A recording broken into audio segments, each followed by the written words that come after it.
बाकी कविताएं लिखते रहेंगे, बोलते रहेंगे, जब तक जेल नहीं जाते हैं तब तक बोलते रहेंगे। आपने भी अभी यात्रा कर ली है, पहाड़ की सबसे मुख्य पीड़ा आपको क्या लगी है? हमेशा एक ही पीड़ा है, इनकम की पीड़ा है। विकास पहुंचा है, मतलब अगर सड़क नेटवर्क के मामले में कहें तो गढ़वाल के गाँव में ज़्यादा नेटवर्क दिखता है आपको, कुमाऊं के गाँव में बहुत कम नेटवर्क दिखता है। तुम्हें चलना ही होगा क्योंकि इस पहाड़ी की पसली में अटका है तुम्हारा गांव। नमस्कार, मेरा नाम है रेनू प्रीति और मैं खबर उत्तराखंड से आज आपको एक ऐसे शख्स से मुलाकात कराने जा रही हूं जिनकी कविताएं तो आपने सोशल मीडिया में खूब सुनी हैं, काफ़ी पसंद आप उन्हें करते हैं क्योंकि उन्हें पसंद करने का कारण यही है कि उनकी कविताओं में पहाड़ का दर्द छिपा होता है, जो आपकी पसंद भी आज बन चुकी है। अब मैंने शुरू में कहा था ना कि पहाड़ी की पसली में अटका है तुम्हारा गाँव और चलकर आपको जाना होगा क्योंकि वो चलकर आए हैं अस्कोट आराकोट की यात्रा से।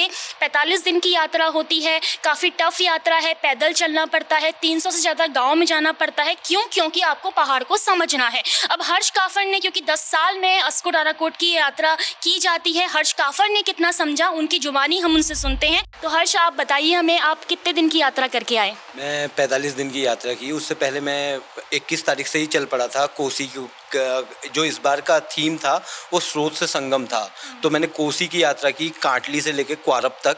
और 25 तारीख को मैं इस यात्रा में जुड़ा जो श्रीदेव सुमन का बर्थडे होता है, उसी दिन हमारी अस्कोट आराकोट की यात्रा शुरू होती है। पांगू से लेके आराकोट तक आए और अस्कोट तक आए और फिर आराकोट तक हम इस यात्रा में थे, साथ ही था। सभी का सवाल है, हर्ष काफी अच्छा लिखते हैं और पहाड़ के लिए लिखते हैं, क्या कारण है इसका? ये तो पता नहीं कि अच्छा लिखते हैं बुरा लिखते हैं, गहरा लिखते हैं, सुनता तो बड़ा अच्छा लगता। हाँ। तो कारण यही है कि मैं बहुत सारी बातें कहना चाहता हूँ और मुझे कविता एक अच्छा फॉर्म लगता है जिस पर मैं अपनी बातें कह सकता हूँ। और यही है एक कारण कि कविता मुझे पसंद आई है, क्योंकि मैं कविता में अपनी बात इजीली कह सकता हूँ। बिल्कुल। और ये लिखने का, कविता बोलने का दौर आपका कब से शुरू हुआ है? क्या बचपन से ये कला थी या धीरे धीरे जब आप बड़े हुए तब आपके अंदर आई? ऐसा तो नहीं है, 2007 से मैं लिखना शुरू किया था, लेकिन मतलब जो सीरियस राइटिंग होती है वो 2018-2019 के बाद से मैंने शुरू की सीरियस राइटिंग की। मुझे क्या लिखना है, मेरे को क्लियर हो गया था कि मेरे को ये लिखना है। आप यही अक्सर आपकी कविताओं में, क्योंकि देखिए कविताओं के भी रस होते हैं, कोई प्रेम रस लिखता है, कोई वीर रस लिखता है, आपकी कविताओं में हमें पहाड़ का रस दिखाई देता है। पहाड़ का रस क्या है, अभी तो मेरे को लगता है कि मैं कविताएं लिख नहीं पाया हूँ और सच लिख रहा हूँ अभी। और ये दौर देखिए कि आप सच लिखना ही कविता है, कविता जबकि सच से परे है। बस ये दौर का ही है कि जो मैं लिख रहा हूँ उसको लोग कविता मान ले रहे हैं, क्योंकि सच लिखना ही कविता बन चुका है, जबकि कविता बहुत कुछ है कविता के अंदर। अभी मैं भी सीख ही रहा हूँ कविता लिखना, बाकी यही। अच्छा, उत्तराखंड में आप कहाँ से आते हैं और मैं कविताओं के अलावा आप क्या क्या करते हैं? हाँ, मैं अल्मोड़ा से हूँ। अल्मोड़ा के एक पास कस्बा है सोमेश्वर। सोमेश्वर में एक गांव है माला गांव में रहता हूँ। और इससे पहले मैंने केमिकल इंजीनियरिंग की थी, उसके बाद मेरी कुछ जॉब रही और 5-6 साल की, और उसके बाद से मैं वापस रिवर्स पलायन ही किया मैंने। और अब मैं अपनी खेती बाड़ी पर ध्यान देता हूँ और कविताओं पर ध्यान देता हूँ और अपनी बातों को मजबूत तरीके से कहने की कोशिश कर रहा हूँ। चलिए, व्यक्तिगत सवाल हमने आपसे 2 से 3 किए हैं, जवाब कई लोगों को मिल गया होगा। अब मेरा सवाल आपसे ये है, क्योंकि आप यात्रा करके आए हैं, ऐसी यात्रा जो 1974 से की जा रही है, हर 10 साल में की जाती है, 50वीं वर्षगांठ इस बार हमने मनाई। आप निकले इस यात्रा पर पहाड़ को समझने के लिए, कितना आप समझ पाए? पहाड़ों को समझ ही पाए हैं, देख पाए हैं खाली, क्योंकि आपको एक दिन का समय मिलता है एक पड़ाव पे रुकने का। आप डिटैचमेंट आपको यात्रा में मिलता रहता है। आप अटैच होते हो, शाम के समय आप किसी पड़ाव पे पहुंचते हो और सवेरे को आपको उनसे अलग होना होता है और अगले दिन फिर नए लोगों से मिलना होता है। तो समझने के मामले में ये समझ आता है कि लोग अभी जैसे ही हम मिन्सिंग टॉप बहुत इंपॉर्टेंट पॉइंट इसलिए कह रहा हूँ क्योंकि मिन्सिंग टॉप आपको कुमाऊं और गढ़वाल को अलग करता है। जब आप मिन्सिंग टॉप क्रॉस करते हो तो आप देखने लगते हो कि अर्थव्यवस्था काफी मजबूत है गढ़वाल की, और यहाँ के लोगों के अंदर बाजार घुस चुका है और वही दिखता है। लेकिन हम लोग मध्य हिमालय में यात्राएं कर रहे थे तो वहाँ हमको बहुत अच्छे लोग मिलते हैं, बहुत प्यारे लोग मिले जो बहुत कुछ सिखाते हैं। यही था। अच्छा, इस यात्रा में ना, क्योंकि जब आप गए होंगे कुछ अच्छी बातें, कुछ गलत बातें, हम कह बुरी तो नहीं बोलेंगे, लेकिन कुछ ऐसी बातें जो दिल को कष्ट दे रही हों, क्योंकि आज भी अगर हम पहाड़ की बात करते हैं ना, तो यहाँ पलायन काफ़ी हो गया है, विकास के नाम पर शून्यता है, लोगों ने घरों में ताला लगा दिया है। फिर ऐसे में आप सुदूरवर्ती गाँव में गए, आपने क्या कुछ वहाँ देखा? आप ये मान के चलिए कि कुमाऊं के हिमालय के गांव और गढ़वाल के हिमालय के गांव दो सब के सब खाली हैं, केवल बूढ़े बाड़े बचे हैं और अधिकतर लोग कीड़ा जड़ी लेने गए हैं। तो हमारा स्वागत भी बुजुर्गों ने किया है, ठीक है।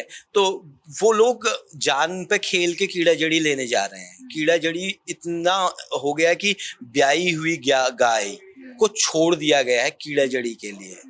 तो क्योंकि डायरेक्ट पैसा मिल रहा है आपको। और कहते हैं वहां पे एक कहावत है कि अगर औरत के हाथ में कीड़ा जड़ी लग गई तो सोना है, वरना वो बर्बादी है। क्योंकि उससे कोई ज्यादा अंतर नहीं पड़ा है उनके लाइफ स्टाइल में। अगर वो औरत के हाथ में आ रही है तो सोना है, जबकि वो मर्द के हाथ में आ रही है तो बर्बादी का बहुत बड़ा कारण बनती है वो। ये क्या मतलब, क्यों ये कहावत कही जाती है? वो इसलिए कही जाती है कि उसको आदमी को पैसे का इस्तेमाल करना भी तो नहीं आ रहा है। वो शराब पी रहा है, वो जुआ खेल रहा है, वो गाड़ियां ले रहा है, हर साल नई गाड़ी ले रहा है। तो वो उसके हाथ में पैसा रुक नहीं रहा है। लेकिन उसी जगह पे औरत के हाथ में वो कीड़ा। औरतें इतना ऊपर ऊपर तक हम है, पूरी की पूरी औरतें गायब हैं पहाड़ों से, क्योंकि वो सब कीड़ा जड़ी लेने गई हैं। और ये भी पता नहीं कब तक चलेगा ये कारवां कीड़ा जड़ी का। और बच्चे तक कीड़ा जड़ी लेने गए हुए हैं। तो यही है, पूरे के पूरे गांव खाली हैं, लेकिन बुजुर्ग जो हैं उनको दिखता नहीं है, इसलिए वो यहाँ हैं। अस्कोट से आराकोट, कुमाऊं से गढ़वाल, भिन्नताएं काफ़ी हैं। अगर हम संस्कृति की बात करें या हम क्लाइमेट की भी बात करें, अगर क्लाइमेट की बात करते हैं तो क्लाइमेट तो काफ़ी बढ़िया है। देहरादून का पारा ही हमने इस बार 45 डिग्री दर्ज किया है। कितनी भिन्नता है, क्योंकि आप पहाड़ की गहराई से आप कविताएं लिखते हैं, आपको क्या महसूस हुआ है कि अब अगली कविता में आप उसको लिखने वाले हैं? कविता में तो पता नहीं, लेकिन हाँ मतलब क्लाइमेट का तो ऐसा है कि 28 दिन तक जंगल जलते रहे। हमारी शुरुआत की यात्रा में 28 दिन तक जंगल जलते रहे। 29वें दिन बारिश हुई है तो जंगल शांत हुए हैं। तो आप समझ सकते हैं कि किस किस्म का मौसम झेल रहे थे हम। अगर हम 28 दिन तक लगातार हमको हिमालय दिखता, लेकिन वो जो था कि फॉगी मौसम है, आपका कुछ नहीं दिख रहा है आपको, आपकी विजिबिलिटी धुएं के कारण खत्म हो रही है, आंखों में जलन हो रही है। तो ये सब चीजें वहां भी झेलने को मिल रही हैं।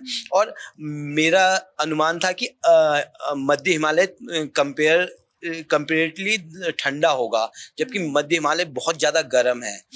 आपको हम 12 से 14,000 फीट तक गए हैं और हमें कहीं भी बर्फ नहीं मिली है।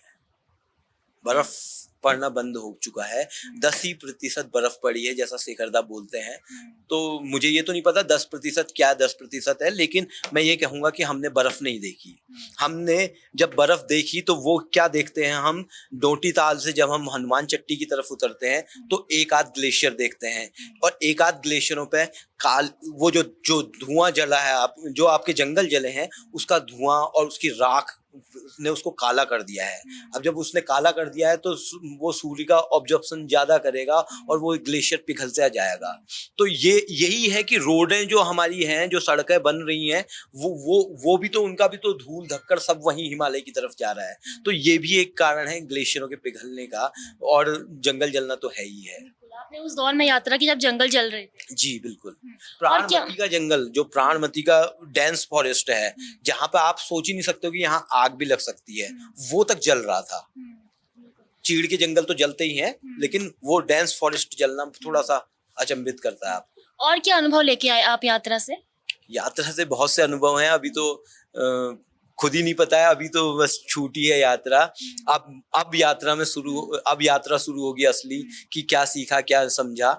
मुझे ये लगता है कि अभी मैं सोचूंगा, समझूंगा, और बहुत सारी चीजें मैं उनके संघर्षों को जीना चाहता हूँ। उनके संघर्षों से अपने संघर्ष बुनना चाहता हूँ कि वो लोग कितनी मेहनत करते हैं। मतलब पहाड़ के लोग, जो बहुत अंदर के लोग हैं, जहाँ संसाधन नहीं है, वो अपनी हड्डियां गला रहे हैं मेहनत से। तो एक सामर्थ्य मिलती है उनके संघर्षों से, कि हम भी संघर्ष कर सकते हैं चीजों को लेके। बिल्कुल, 45 दिन तक पैदल चलना होता है। आप भी पैदल चलकर गए होंगे। क्या कुछ कठिनाइयां रहती हैं? खाने पीने की कैसे व्यवस्था रहती है? जब आप गाँव में जाते हैं, लोगों के कैसे रिएक्शंस रहते हैं? और क्या अपनी जेब से पैसा लगता है इस यात्रा में? जी बहुत। अब अब थोड़ा सा यात्रा चैलेंजिंग हो गई है, क्योंकि मैं बता रहा हूँ कि बाजार हमारे अंदर आ चुका है। हमारे अंदर तो बहुत ज्यादा बाजार है। हम ये सोचते थे कि वो लोग बदले नहीं हैं। पहाड़ में जब से इंटरनेट आया है तो वो लोग भी बदल रहे हैं, उसी तरीके से बदल रहे हैं, बहुत अच्छे तरीके से भी बदल रहे हैं, बहुत गंदे तरीके से भी बदल रहे हैं। हम ये सोच के चलते हैं कि अच्छा हम पीछे क्या नाम कहते टाइम ट्रेवल करके पीछे आ गए हैं। ये वाला अब कंडीशन रही नहीं है, क्योंकि इंटरनेट ने बहुत सारी चीज़ें बदली हैं। एक स्कूल है, जब हम चमोली में उतरते हैं तो हिमनी घेस बलाण जो था वो स्कूल था, तो उसमें एक टीचर बोलते हैं कि मैं अपने बच्चों को, ये पूरे स्कूल के बच्चों को हैंडपंप दिखाने के लिए यहाँ से 30 किलोमीटर दूर ले गया था पिकनिक पे। लेकिन आज उन लोगों ने संघर्ष करके टावर लगाया, वहाँ जियो का टावर लगा हुआ है, और वो टावर वाला 20 किलोमीटर दूर छोड़ गया पूरा टावर का सामान। इन्होंने कहा कि तुम टावर लगाने आओ, हम धो देंगे उस सामान को। टावर लगाया उन लोगों ने, और आज मतलब वो लोग इतना फास्ट इंटरनेट चला रहे हैं, वो लोग रील बनाने लगे हैं, बच्चे रील बनाना सीख रहे हैं, धीरे धीरे सीख रहे हैं, धीरे धीरे वो चीज़ों को एक्सप्लोर कर रहे हैं। वो भी एक अच्छी बात है, आशा की बात है। यही देखते हैं हम। कहीं ना कहीं कुछ गाँव में विकास भी पहुँचा है, नेटवर्क पहुँच रहा है, विकास पहुंचा है। मतलब अगर सड़क नेटवर्क के मामले में कहें तो गढ़वाल के गांव में ज़्यादा नेटवर्क दिखता है आपको, कुमाऊं के गांव में बहुत कम नेटवर्क दिखता है। हम 3-3, 4-4 दिन के लिए नेटवर्क से भी गायब थे। जब हम बागेश्वर डिस्ट्रिक्ट में एंटर करते हैं, कर्मी को छोड़ते हैं, तो जैसे ही कर्मी से ऊपर बढ़ते हैं तो जब तक हम हिमनी नहीं पहुँचते हैं, गढ़वाल नहीं पहुँचते हैं, तब तक हमारे पास नेटवर्क नहीं होता है। तो कुछ जो स्कीम है गवर्नमेंट की, वो आंगनबाड़ी में या वहाँ प्राइमरी में एक नेट का वो दिया है, डब्बा दिया है, उससे भी लोग नेट चला रहे हैं। लेकिन उससे भी क्या ही चला रहे हैं, वही जो फैशन में चल रहा है, ड्रीम 11 में टीम लगा रहे हैं। लेकिन चलो कुछ ना, कोई मेरे को ऐसे कोई दिक्कत नहीं, लेकिन वो हाँ मतलब नेट चलाने लगे हैं। इंटरनेट उनके जीवन में खलल डालने लगा है, अभी धीरे धीरे अच्छे तरीके से भी डालेगा। अच्छा, युवा होने के नाते आपने भी अभी यात्रा कर ली है, तो जितना आप इस यात्रा को कर पाए, पहाड़ की सबसे मुख्य पीड़ा आपको क्या लगी है उत्तराखंड की खास तौर पर, क्योंकि यात्रा उत्तराखंड में की गई है? हमेशा एक ही पीड़ा है, क्या इनकम की पीड़ा है। अगर जो पलायन है वो सब कुछ इसी से जुड़ा हुआ है। अगर पलायन में भी वो पलायन जो यहाँ आके भी, शहरों में आके भी 8,000 रुपये 10,000 रुपये कमा रहा है, वो वहीं रुक सकता था।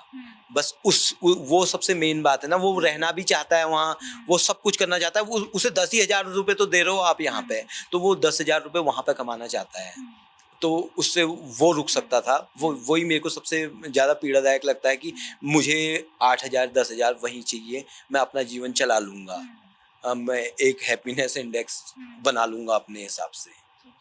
तो हर्ष काफर यात्रा कर चुके हैं, और आगे क्या हर्ष काफर के प्लान हैं? अभी तो बस ये यात्रा को समझूंगा, इसमें फिर कुछ और यात्राओं पे निकलेंगे हम लोग। और शायद इसी विंटर में हम लोग नदियों की यात्रा करने वाले हैं, और ये मध्य हिमालय में की थी, अब हम भाबर तराई में कुछ यात्राएं करेंगे शायद। और बस यही है, और अब बाकी कविताएं लिखते रहेंगे, बोलते रहेंगे, जब तक जेल नहीं जाते हैं तब तक बोलते रहेंगे। ये बड़ा बयान आपने दे दिया है वैसे जेल जाने का, क्या ऐसा कुछ काम हुआ है क्या? नहीं, अभिव्यक्ति की आज़ादी कितनी ही रह जाएगी, देखते हैं, पता नहीं। चलिए, शुभकामनाएं आपको, क्योंकि यात्रा आपने करके सुखद और दुखद अनुभव हमें बताए, और काफ़ी अच्छी कविताएं आप लिखते हैं जिसमें पहाड़ की पीड़ा झलकती है। उम्मीद करेंगे आपका काम ऐसे ही लोगों को पसंद आना चाहिए, और कुछ अच्छा काम आप उत्तराखंड के लिए करें, ताकि जिस तरीके से रिवर्स पलायन का हर्ष काफर ने एक मिसाल यहाँ पे पेश की है, तो ऐसे ही कोई और काम भी आपके द्वारा हमें मिले। बहुत बहुत धन्यवाद आपका। धन्यवाद, बहुत बहुत धन्यवाद। तो हर्ष काफर को आपने सुना, अस्कोट अराकोट अभियान की यात्रा करके आ चुके हैं। सुखद दुखद इस यात्रा के अनुभव उन्होंने हमें बताए। उम्मीद करते हैं कि आपने भी इस यात्रा को समझा होगा। हर 10 साल में यात्रा की जाती है, सुना होगा, और अनुभव सुनकर आप भी समझ रहे होंगे कि उत्तराखंड में, क्योंकि देखिए 10 साल में बदलाव के लिए क्या बदलाव हुआ है उत्तराखंड में, इसे देखने के लिए इस यात्रा में जाया जाता है। लेकिन बदलाव विकास की तरफ कम दिखता है, और विकास से पिछड़ा जो है उत्तराखंड, वहाँ पे ज़्यादा दिखता है। आपका इस पर क्या कहना है, हमें ज़रूर बताइएगा। ऐसे ही नए मेहमानों से आपको मिलाते रहेंगे। मैं रेनू प्रीति, कैमरा पर्सन नरेश सिरोला के साथ, खबर उत्तराखंड, देहरादून।